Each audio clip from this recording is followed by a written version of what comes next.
আচ্ছা, এই যে 1 ফুট থেকে যে আপনি হারভেস্টিং করে নিয়েছেন, এখন আপনার গাছটা খুব জোর হাইট 5 থেকে 6 ফুট হবে নাকি? 6 ফুট, আচ্ছা। কিছুটা আরো কম আছে। আচ্ছা, এখানে কি ভ্যারাইটির পিঁপে রয়েছে এগুলো? এখানে এই যে টপ লেডি আছে, টপ লেডি আর গ্রিন লেডি আছে। আচ্ছা আর বন্ধুরা, আপনারা দেখতে পাচ্ছেন, আর আপনারা baby কিন্তু আছে। বাগান ঘোরাতে ঘোরাতে আমরা কিন্তু ভিডিওটা করছি। এই বাগানটা কিন্তু বিশাল বড় একটা পিঁপে বাগান, এখানে কিন্তু প্রচুর পরিমাণে ফলন এসছে, আপনারা দেখতেই পাচ্ছেন। আচ্ছা, এই বাগানটা কতদিনের বাগান আপনার?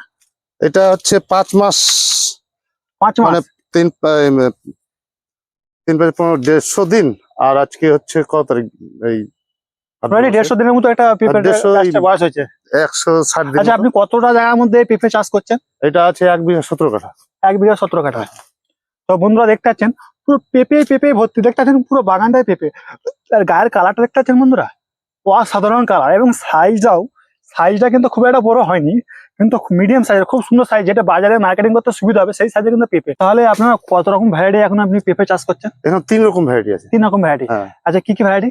এই যে বেবি আছে একটা, বেবি, গ্রিন লেডি আর top lady. Green lady, top lady, baby যেটা, ওটা গ্রিন লেডি। আচ্ছা, সব থেকে বেশি ফলন মানে কোনটা পাওয়া যায়? বেবিতে। বেবিতে। আচ্ছা, বেবিতে সব বেশি ফলন বেবি পাওয়া যায়। সাইজটা বড়। আচ্ছা, বেবি কি এইটা না অন্য? না, বেবি এটা না। চলো আমরা কিন্তু বেবি গাছটা দেখবো। আচ্ছা, এটা বেবি। বন্ধুরা দেখতে পাচ্ছেন, এই যে এটা বেবি। আচ্ছা, বেবির খাসিয়াতটা কি, তাহলে একটু বুঝে বলতেন আমাদেরকে, বুঝিয়ে আমার বন্ধুদেরকে। আর বন্ধুরা দেখছে, একবার দেখুন বন্ধুরা, গাছের হাইটটা কিন্তু খুবই অল্প। আচ্ছা, বেবির খাসিয়াত একটু বলুন। 4 ফিট হবে। এটা মানে কতদিনে এই সাইজটা বড় হচ্ছে? ফুল কতদিন এসেছিল? এবং 33 দিনে ফুল এসেছিল। 33 দিনে ফুল এসেছিল।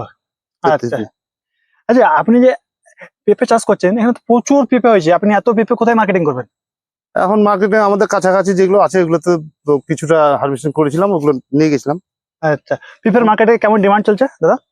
পেঁপের মার্কেট তো প্রথম ভালো ডিমান্ড পেয়েছি, কিন্তু এখন আচ্ছা, বাজারটা আছে, ওই জন্য এখন হারভেস্টিং করছি না।